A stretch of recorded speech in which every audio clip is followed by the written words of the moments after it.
Welcome back to another video. In this video we are going to solve this problem that 6 plus 6 divided by 6 bracket 6 plus 6 is equal to question mark.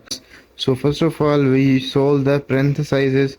So we write 6 plus 6 divided by 6.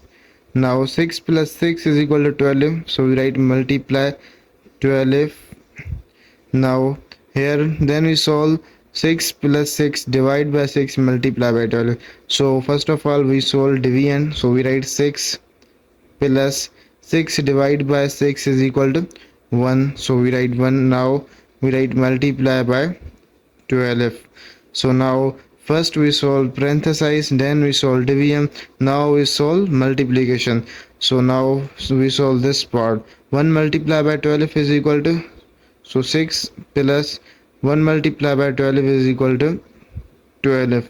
So now again 6 plus 12 is equal to 18. So we write 18. 18 is our answer.